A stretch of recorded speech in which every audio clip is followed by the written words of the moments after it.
Hello viewers, very good evening. This is Chennai car trainers. இப்போ வந்து பார்த்தீங்கன்னா நம்ம ஃபஸ்ட் நாள் டிரைவிங் சாருக்கு ஈவினிங் ஆகிடுச்சு. ஆல்மோஸ்ட் வந்து பார்த்தீங்கன்னா உங்களுக்கு ஈவினிங் டிராஃபிக் டைமில் கொண்டு வந்து இறக்கி விட்டு அவரை பக்காவாக சொல்லி கொடுத்து ஓட்ட வச்சுட்ருக்கேன். நல்ல கண்ட்ரோலு. ஸோ அதாவது வந்து நம்ம சொல்லி கொடுத்த விஷயங்கள் எல்லாமே அவருக்கு கரெக்டாக ஃபாலோ பண்ணுறதுனால ஈஸியாக வந்து அவரால் மேனேஜ் பண்ண முடியுது வித் வெஹிக்கிளோட கண்ட்ரோலோட. ஏன்னா இந்த கண்ட்ரோலோடு ஓட்டுறதுங்கிறது தான் வந்து ரொம்ப முக்கியம். ஸ்லோவாக ஓட்டிக்கணும். அதேமாதிரி டிராஃபிக்கில் ஓட்டுறது ரொம்ப ஈஸி, பெரிய கஷ்டம் கிடையாது. ஏன் கஷ்டம் கிடையாது அப்படின்றத நான் சொல்கிறேன் அப்படின்னா, நிறைய பேர் வந்து யோசிக்கிற விஷயம் என்னவாக இருக்கும் அப்படின்னா, டிராஃபிக்கு நம்ம வந்து உங்களுக்கு டக்கு டக்குன்னு பிரேக் அடிக்க வேண்டியிருக்கும், அந்த மாதிரிலாம் யோசிப்போம். நம்ம முன்னாடி பார்த்து ஓட்டின்னு போயின்னே இருக்கணும். சைடில் பார்க்க வேண்டிய அவசியங்கள் வந்து சுத்தமாக கிடையாது. ஏன் வந்து கிடையாது அப்படின்றத நான் தெளிவாக சொல்கிறேன் அப்படின்னா, நிறைய பேர் வந்து யோசிக்கிற விஷயம் வந்து, சார் நான் போயினே இருக்கேன், டக்குன்னு பிரேக் பண்ணணுமா? இல்லை, கிடையாது. ஸ்லோ மூமெண்ட், அவ்வளோதான். ஃபஸ்ட்டு கியர் அண்ட் செகண்ட் கியரில் அப்படியே மேனேஜ் பண்ணி மிடில் பேஸ் பண்ணி ஓட்டின்னு போயினே இருங்க சார், அவ்வளோதான். நீங்கள் ஃபஸ்ட் நாள் சார் வந்து நீங்கள் அற்புதமாக ஓட்டுறாரு. எந்த அளவுக்கு வந்து அவருக்கு நம்ம ட்ரைனிங் கொடுத்தோம்னா, இந்த அளவுக்கு வந்து ஒரு டிராஃபிக்கில் அதுவும் மவுண்ட் ரோட்டில் கொண்டு வந்து இறக்கி விட்ருக்கேன் அப்படின்னா சாதாரண விஷயம் கிடையாது. சென்னை கார் ட்ரைனர்ஸ் ட்ரைனிங் இன்ஸ்டியூட்டில் மட்டும்தான் இதெல்லாம் நடக்கும். உங்களுக்கு பாசிபிளான விஷயம். உங்களுக்கு அவரே எதிர்பார்க்கல ஒரே நாளில் என்ன வந்து ரெடி பண்ணிவிடுவார் அப்படின்னு. ஆனால் அந்த அளவுக்கு தான் இப்போ நம்ம ரெடி பண்ணியிருக்கிறோம். இப்போ நீங்கள் பார்த்தீங்கன்னாலே தெரிஞ்சுக்கலாம். எப்படி சார் இருக்கு? நல்லா இருக்குது, சூப்பராக இருக்குது. ஸோ ரொம்ப கான்ஃபிடென்ட்டாக இருக்குது. அவ்வளோதான். இந்த லைவ் சூப்பர், அருமையாக இருக்கும். ஏன்னா எந்த அளவுக்கு வந்து ஒரு அற்புதமான டிரைவிங் நீங்கள் பார்க்குறீங்க அப்படின்றத தெரிஞ்சுக்கலாம். ஏன்னா இது வந்து ஒரு சாதாரண ஒரு விஷயம் கிடையாது. டிராஃபிக்கில் அப்படியே ஜாலியாக ஓட்டணும், டென்ஷன் இல்லாமல் ஓட்டிக்கணும், ஃப்ளோக்கு ஏற்ற மாதிரி ஓட்டிக்கணும். ஏன்னா சம்டைம்ஸில் வந்து இந்த ஃப்ளோ ஆஃப் த மூமெண்ட்டை வந்து பார்த்தீங்கன்னா இருக்கிறதுலே ஸ்லோ ஆகுங்க, இருக்கிறதுலே ரொம்ப முக்கியம். ஃப்ளோ ஆஃப் த மூமெண்ட்டு வந்து ரொம்ப முக்கியமாக நம்ம பார்த்துக்கணும். ஏன்னா எப்படி வந்து மேனேஜ் பண்ணுறது, எப்படி வந்து கரெக்டாக கண்ட்ரோல் பண்ணுறது, இந்த மாதிரி ஒரு கிளாரிட்டியை வந்து பார்த்திங்கன்னா ஸ்லோவாக அப்படியே அவ்வளோதான். இந்த மாதிரி ஒரு விஷயத்த வந்து நம்ம கரெக்டாக மேனேஜ் பண்ணிக்கணும். இப்போ சைட்லேருந்து பார்த்தீங்கன்னா ஒரு கார் வந்திருக்கும், உங்களுக்கு தெரியும், அது எட்டிகா நினைக்கிறேன். அந்த வெஹிக்கிள் வந்து பார்த்தீங்கன்னா உங்களுக்கு ஒரு ரைட்லேருந்து நம்மளை வந்து அப்படியே ஒரு அணைச்ச மாதிரி வந்தார். அதாவது வந்து சிக்னலில் ஸ்லோவாக தான் போக முடியும். அவர் ஹெலிகாப்டரில் போகணுன்னு நினைக்கிறாரு. அவர் ஹெலிகாப்டரில் போகணுன்னா ஒன்று அதுக்கேற்ற மாதிரி ஒரு நாளில் ஃப்ளைட்டில் போகணுன்னா அங்கே போய் ஏறணும். அவர் டிராஃபிக்கில் ஓட்டுறவருக்கு என்ன அர்ஜென்ட்டு, ஸ்லோவாக தான் ஓட்டி ஆகணும். ரைட்டில் நம்ம வண்டியை வந்து ஒரு மாதிரி அணைச்சி ஓட்டினார். ஸோ நான் என்ன கேட்குறேன் அப்படின்னா, இவர் ஆரம்பத்தில் குழந்தைய பிறந்தவொடனே இதே மாதிரி தான் ஓட்டியிருப்பாரா? டிரைவிங் தெரிஞ்சிருக்குமா? அவருக்கு தெரிஞ்சிருக்காது.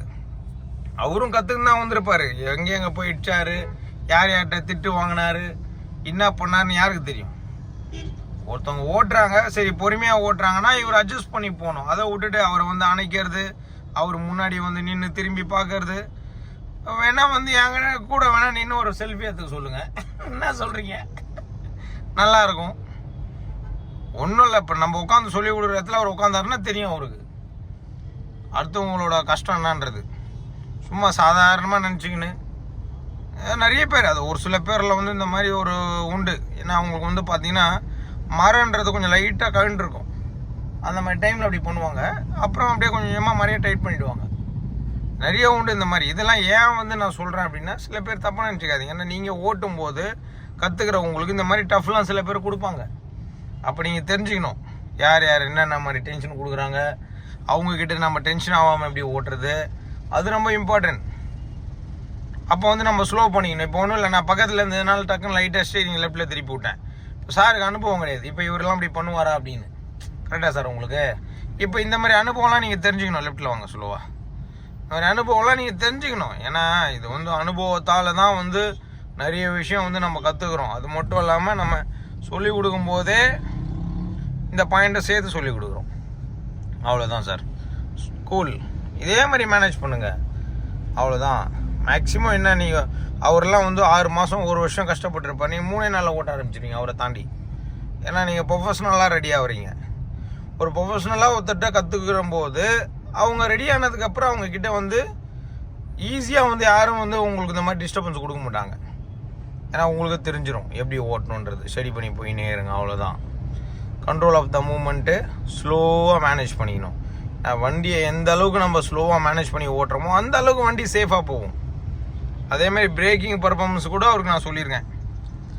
எப்படி வந்து நம்ம கூலாக ஹேண்டில் பண்ணோம், கூல் டவுனாக எப்படி வந்து மேனேஜ் பண்ணிக்கணும். ஸ்ட்ரெயிட் பார்த்து ஓட்டுங்க, சைடில் பார்க்காதீங்க, அவ்வளோதான். ஏன்னா அந்த சைடில் பார்க்குற பழக்கத்தை அறவே தவிர்த்துருங்க. ஏன் நான் அந்த பாயிண்ட்டை திரும்ப சொல்கிறேன் அப்படின்னா, ஸ்ட்ரெயிட் பார்த்து ஓட்டுங்க, அவ்வளோதான். பிரிட்ஜு மேலே ஸ்ட்ரெயிட் பார்த்து ஓட்டுங்க, அவ்வளோதான். கூல். ஏன் மறுபடியும் ஒரு ஸ்ட்ரெயிட் பார்க்க சொல்கிறேன், சைடில் வர வரைக்கும் நமக்கும் சம்மந்தமே கிடையாது. நீங்கள் எப்படி வந்து டிரைவர் சீட்டில் உட்காந்து ஓட்டுறீங்களோ அதே மாதிரி தான் அவரும் டிரைவர் சீட்டில் உட்காந்து ஓட்டினுக்கிறாரு. அதனால் அவர் வந்து பார்த்தீங்கன்னா திடீர்னு உங்களுக்கு டென்ஷன் கொடுக்கறதுக்கு வாய்ப்பு எப்படி வரும், நீங்களாக டென்ஷன் உருவாக்கக்கூடாது. அப்படியே போங்க, அவ்வளோதான். கூல். நேற்று இந்த ரோட்டில் நான் ஓட்டினேன், இன்றைக்கி அவர் ஓட்டுறாரு, அதான் விஷயம். போகலாம். ஆக்சிலேட்டர் கொடுங்க, நல்லா கொடுங்க, கிளச் விடாதீங்க, ஆக்சிலேட்டர் நல்லா கொடுங்க. ஏன்னா வண்டி மேலே ஏறுது. ஓகே கொஞ்சம் கொஞ்சமாக, ரொம்ப ஏற்றாதீங்க. அதுக்குன்னு டக்குன்னு டிராஃபிக்கும் வர இருக்கும் இந்த இடத்துல. ஸ்டடி பண்ணுங்கள், அவ்வளோ ரொம்ப ஏற்றாதீங்க. ஓகே கூல், அவ்வளோதான். அதாவது டிஸ்டன்ஸுக்கு ஏற்ற மாதிரி ஸ்லோவாக போங்க, டிராஃபிக் இருக்கும் இந்த இடத்துல. ஏன்னா டக்குன்னு பிரேக்கும் வர போடுவாங்க இந்த இடத்துல, ஸ்லோவாக தான் போவாங்க. ஏன்னா இந்த இடத்துல 2 இடம் சேர்ற இடம் அது, ஒரு ஜங்ஷன் ஆஃப் த மூமெண்ட்டு சேரும். தாடு முன்னாடி பார்த்து கீர் பார்க்காதீங்க ஐயா, முன்னாடி பார்த்து பண்ணணும். புரியுதா உங்களுக்கு? கீர் பார்த்து பண்ணுற வேலை கிடையாது இங்கே. முன்னாடி நிறைய விஷயம் கவனிக்க வேண்டியிருக்குது. 1 கீரு 2 கீரு 3 கீரு, இது எப்படி போடணும்னு காலையிலே சொல்லி கொடுத்தோம் உங்களுக்கு. அதை மாதிரி பிரெயினில் ஏற்றிக்கணும், அவ்வளோதான். கை விளாடணும் கீரில், அது ரொம்ப முக்கியம். நியூட்ரலில் வச்சு போடுங்க, அப்போ உங்களுக்கு ஞாபகம் வந்துடும் எப்படி தள்ளணுன்றது. உங்களுக்கு ஒன்றும் இல்லை, ரொம்ப சிம்பிளாக சொல்லித்தரேன் பாருங்க. எந்த கீரில் நான் இருக்கேன்னு எனக்கு தெரில சார் அப்படின்ற ஒரு குழப்பம் வந்ததுன்னா, கிளச் அமி நியூட்ரல் பண்ணிங்க, ஒரு நல்லா ஷேக் பண்ணி பாருங்கள். நல்லா ஃப்ரீயாக ஆடுதா, நியூட்ரலில் இருக்குது, ஓகே ரைட். இப்போ நேராக போடு தேர்டு, இப்போ அமிக்கு போடு செகண்டு, அப்படின்றத கன்ஃபார்ம் பண்ணிங்க. அதுக்கு தான் உங்களுக்கு நியூட்ரலே சொல்லி கொடுக்குறது. போகலாம், லெஃப்ட்லேயே போங்க. தெரியுதா சார் உங்களுக்கு? நியூட்ரல் சொல்லி கொடுக்கறதுக்கு மெயின் காரணமே அதுதான், வேறு எதுவுமே கிடையாது உங்களுக்கு.